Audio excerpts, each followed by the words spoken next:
Bonjour à toutes, j'espère que vous allez bien. C'est dimanche, donc forcément on se retrouve dans un nouvel épisode de Santé au féminin, le cercle. Aujourd'hui, j'ai envie de prendre le temps avec vous pour parler d'un sujet qui me passionne profondément. C'est un sujet qui a littéralement transformé ma vie, mon énergie et mon équilibre hormonal il y a quelques années de ça. Et ce sujet, c'est l'alimentation ancestrale. Alors pas de panique, on ne va pas parler de l'alimentation ancestrale version réseaux sociaux, c'est-à-dire la version extrême, rigide, caricaturale qu'on voit énormément aujourd'hui, où certaines personnes pensent qu'il faudrait manger des quantités énormes de viande, boire du beurre dans son café tous les matins, supprimer quasiment tous les glucides et consommer des graisses à outrance pour être en bonne santé. En réalité, le corps humain est beaucoup plus subtil que ça et surtout, vous allez voir qu'un aliment qui peut être bénéfique dans un certain contexte physiologique peut devenir complètement inadapté dans un autre. Voilà. Donc je vous invite à vous installer et c'est parti, on y va. Je suis Morgane Hilling, naturopathe certifiée depuis 2016 et chaque semaine, je vous partage ici des contenus autour de la santé féminine. Santé au féminin, le cercle, c'est un espace bienveillant, sans jugement, où l'on remet du sens sur ce que beaucoup de femmes vivent en silence. Tu verras que sur cette chaîne, on sort des sentiers battus, on va parfois à contre-courant, mais c'est un choix totalement assumé. Si tu veux aller plus loin dans ta démarche et obtenir des clés concrètes, tu peux rejoindre mon espace santé via le lien en description. Et si cet épisode te plaît, pense à liker, à partager et à t'abonner. Alors, cet épisode est inspiré notamment des travaux du Dr Repeat, de Kate Deering, de Kitty Blomfield et des recherches de Benedict May Lerch dans son livre How to Boost Metabolism with Food. C'est un livre qui rassemble énormément d'études passionnantes sur le métabolisme énergétique, sur le rôle des glucides, sur la fonction thyroïdienne, la gestion du stress physiologique, la santé hormonale, etc. J'aurai énormément de livres à citer et d'études. Je sais qu'on me le demande régulièrement, surtout sur Instagram, mais il faut savoir que je lis une bonne 50aine de livres chaque année, donc de livres scientifiques, de livres sur la physiologie, sur la nutrition, etc. Donc je ne vais pas passer mon temps à lister des livres et des études. Si vous souhaitez en savoir plus sur le sujet, j'ai tout rassemblé sur mon espace santé, sur le mémoire que j'avais présenté en fin d'année de cursus de naturopathie. Voilà. Donc, comme je vous l'ai dit tout à l'heure dans l'introduction, le mot ancestral est devenu un immense fourre-tout nutritionnel. Il y a des personnes qui utilisent ce terme pour justifier des approches qui sont extrêmement déséquilibrées, avec énormément de protéines, énormément de graisses saturées, des quantités massives d'abats, de beurre cru, d'huile, de coco, etc. et parfois très peu de glucides, alors qu'en réalité, quand on regarde les véritables populations ancestrales, celles qui vivaient donc sans maladie métabolique moderne, on se rend compte que beaucoup d'entre elles consommaient majoritairement des glucides. Et ça, c'est quelque chose qui choque encore énormément aujourd'hui parce qu'on vit dans une époque où les glucides ont été complètement diabolisés. On nous répète que le sucre fait grossir, que les glucides détruisent les hormones, qu'ils favorisent les infections, qu'ils causent le diabète, qu'ils fatiguent le foie. Alors que quand on regarde les données anthropologiques et physiologiques sérieusement, on se rend compte que ce discours est extrêmement simpliste. J'en ai parlé d'ailleurs il y a quelques jours sur mon compte Instagram, j'ai parlé de certaines populations. On va prendre les Okinawaïens traditionnels. Ces peuples, en tout cas cette population, tiraient environ 80% de ses calories des glucides, et principalement des patates douces. Les peuples de Mélanésie consommaient énormément de tubercules et de fruits tropicaux, donc on est sur des glucides. Les Aztèques qui vivaient largement de maïs, de fruits et de haricots aussi. Les Hasdas qui consommaient beaucoup de miel. Et pourtant, ces populations ne présentaient pas les taux d'obésité, de diabète de type 2, de syndrome métabolique et d'infertilité qu'on observe aujourd'hui partout dans les sociétés modernes. Alors vous allez me dire pourquoi ? Parce que le problème, ce n'est pas le sucre. Le problème, c'est le terrain métabolique dans lequel il est consommé. Et le problème, on va dire que c'est le sucre industriel, tout ce que vous allez retrouver dans les produits transformés. Mais on en parlera plus tard. Donc ça, c'est quelque chose que Repeat expliquait extrêmement bien et que le Dr Weston Price aussi, après avoir étudié tout un tas de populations ancestrales. Donc il faut savoir que le glucose, et je vous parle du glucose naturel, donc enfin naturel, le glucose qui vient des fruits, qui vient du miel cru, qui vient du lait cru, du pain au levain, etc. Le glucose est absolument indispensable au fonctionnement humain. Le cerveau fonctionne principalement grâce au glucose. Je vous en ai parlé d'ailleurs dans l'épisode de la semaine dernière sur les régimes sans glucides. Je vous invite à l'écouter. Le foie également a besoin de glucose pour stocker du glycogène. La thyroïde dépend d'un métabolisme glucidique efficace pour fonctionner correctement. Et d'ailleurs, ce glycogène hépatique, il est absolument vital parce qu'il permet de stabiliser la glycémie. Il permet aussi de produire de l'énergie de manière stable, de limiter les hormones de stress, super important ça chez la femme, comme par exemple le cortisol et l'adrénaline, et il va soutenir énormément de fonctions physiologiques essentielles. On le sait, quand les réserves de glycogène sont basses, le corps passe littéralement en mode survie.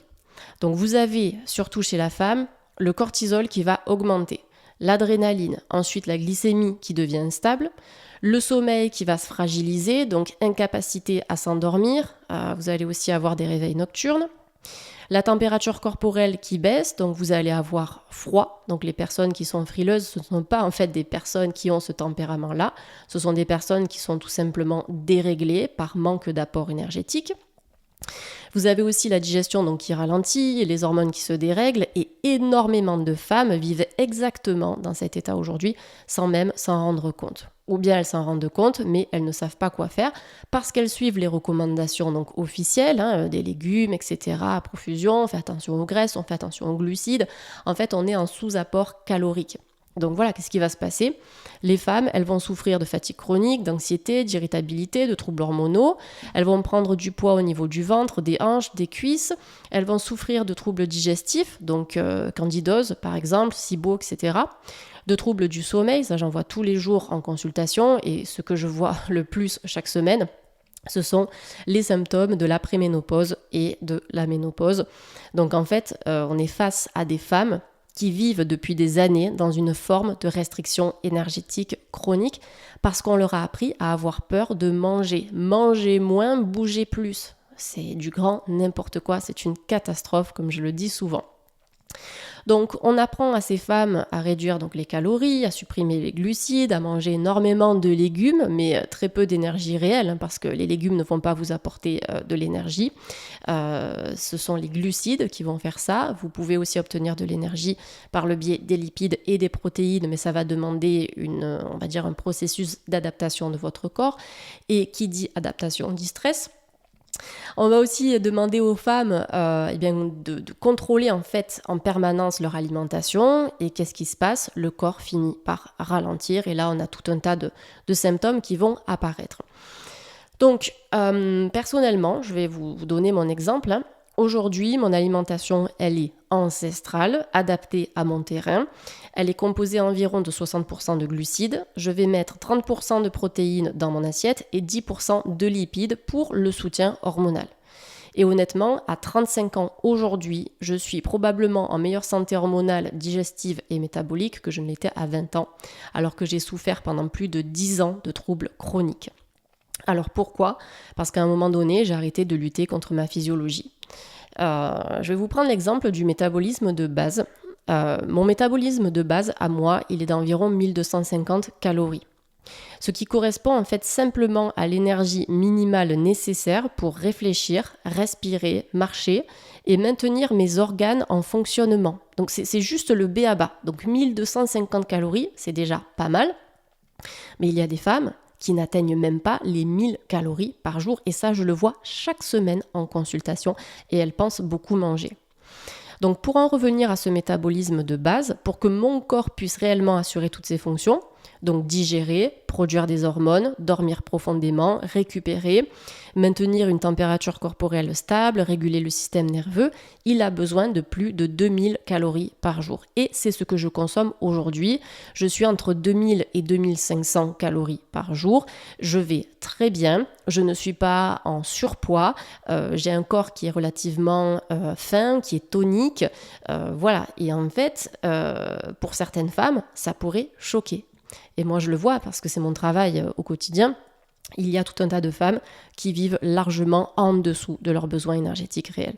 La semaine dernière, j'ai accompagné une femme donc en perte de poids qui est en état d'obésité aujourd'hui. On a regardé sa composition corporelle sur la balance et on a vu effectivement qu'elle ne mangeait pas assez. Et pourtant, elle est en état d'obésité. On a fait tous les calculs de ses journées, de ses assiettes, etc.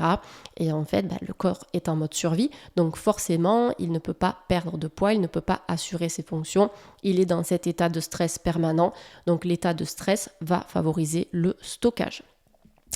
Voilà, donc le corps compense, il ralentit le métabolisme, il diminue les fonctions qui sont considérées comme non essentielles, il va augmenter les hormones de stress et il devient moins flexible métaboliquement.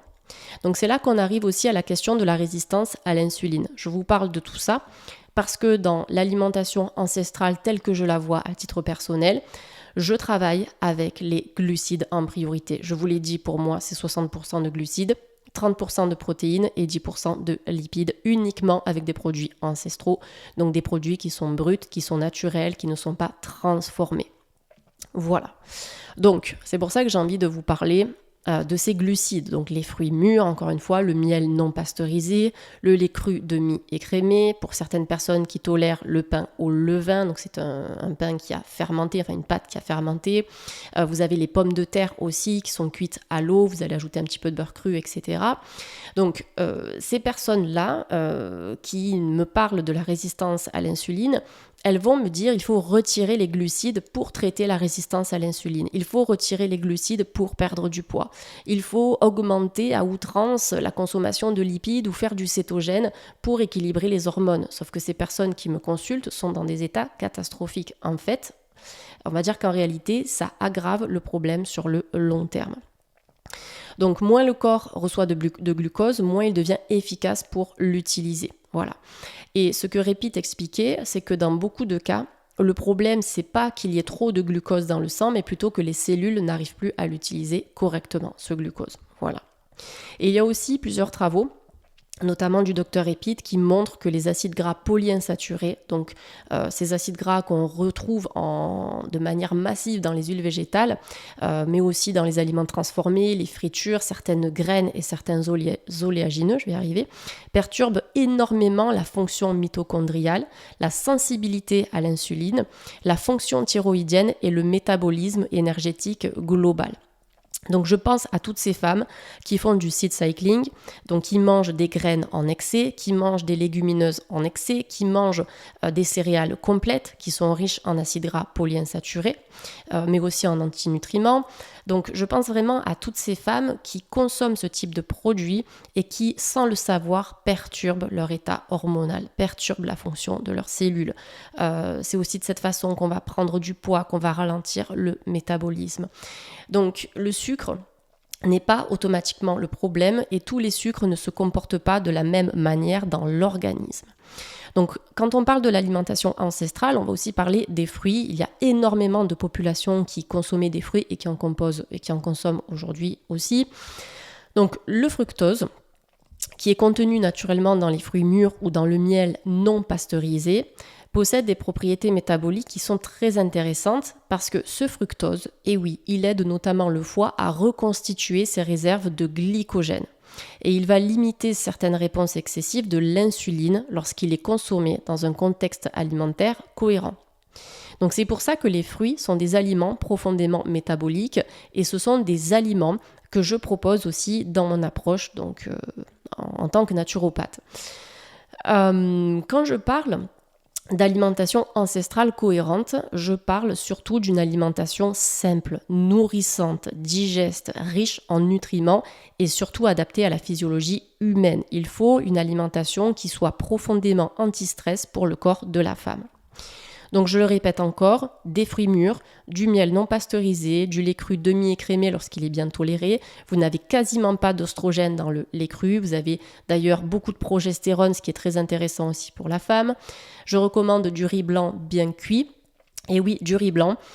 Pourquoi ? Parce que contrairement à ce que l'on entend souvent, le riz complet n'est pas forcément meilleur. J'ai fait des études de naturopathie, on nous a rabâché que le complet était meilleur que le blanc, mais j'ai ouvert mon esprit, j'ai étudié, j'ai lu plus d'une cinquantaine, alors je dis cinquantaine de livres, mais là c'est par mois, mais sur ces 15 dernières années, j'ai dû en lire des centaines de livres.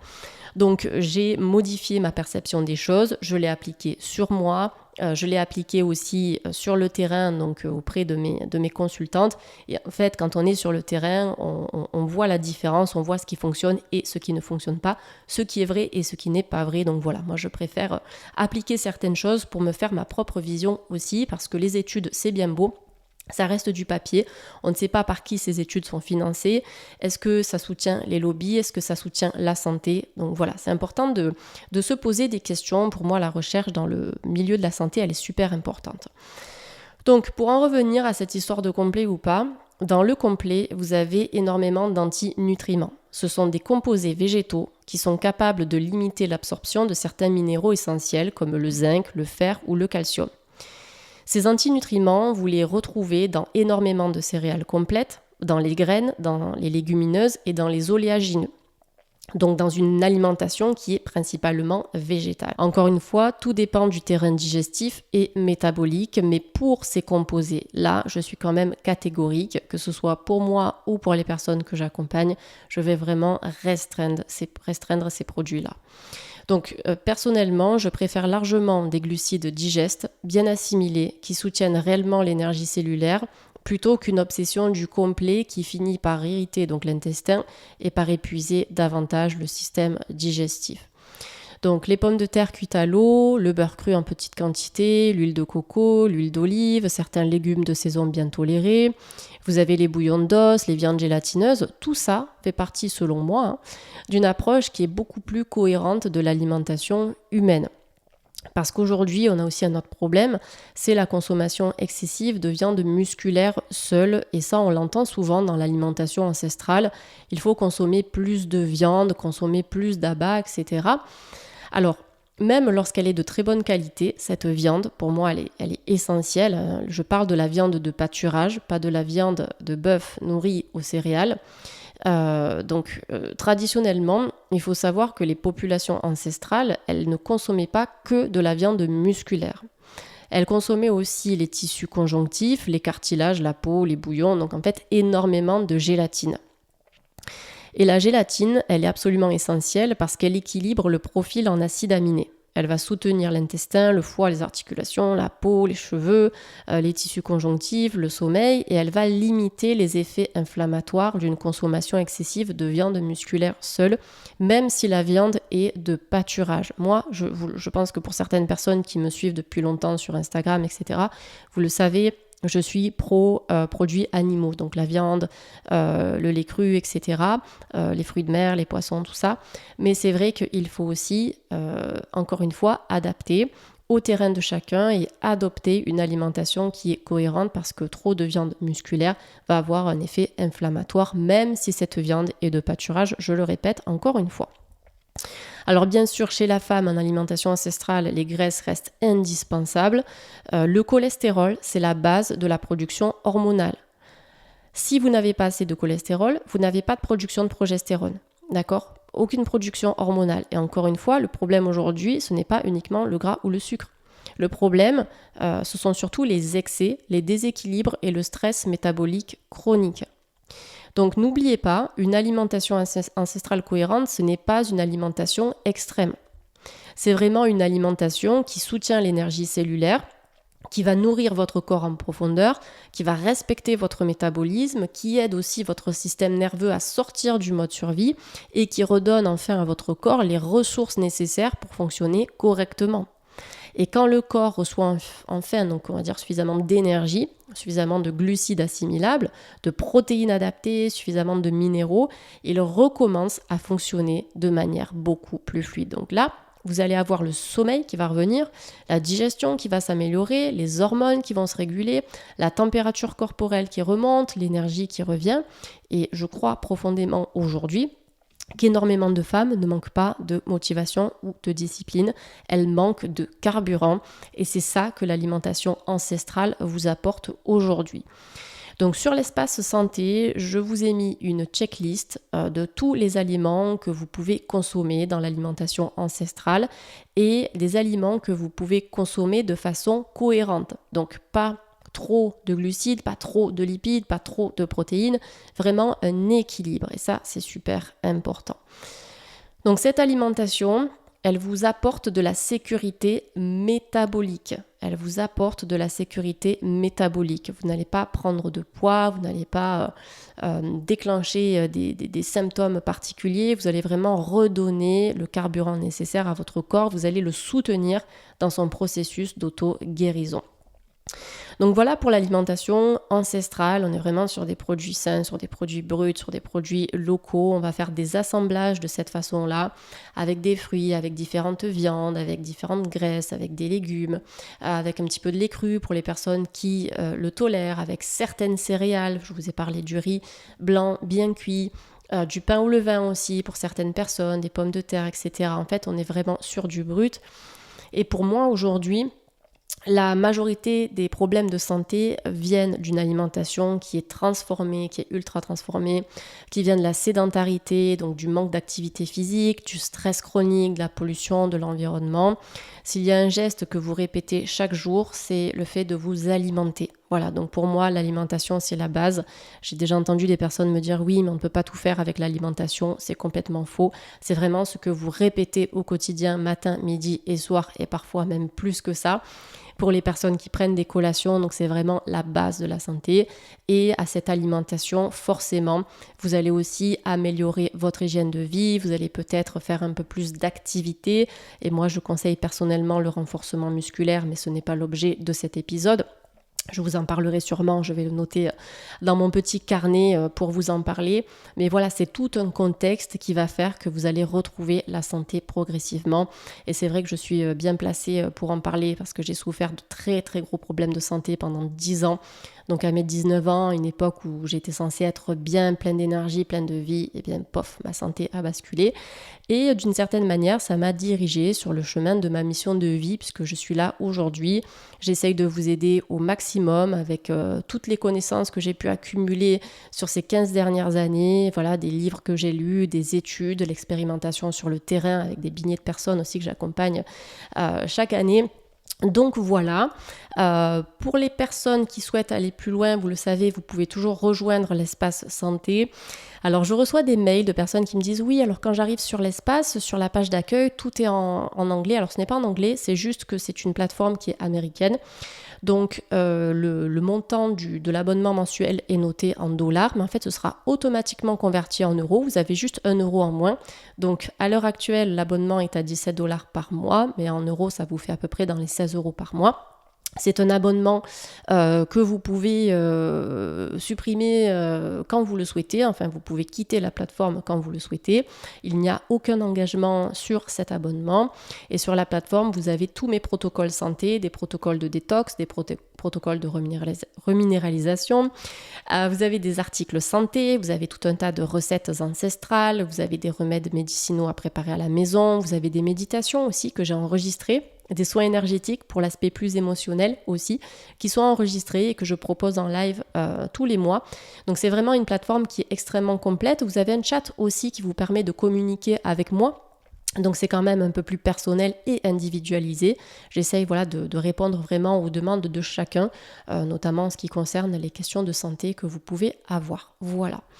En tout cas, j'ai été ravie de vous parler de ce sujet. J'espère qu'il vous a plu. Et puis, comme d'habitude, je vous retrouve très bientôt dans un prochain épisode du Cercle. Prenez bien soin de vous.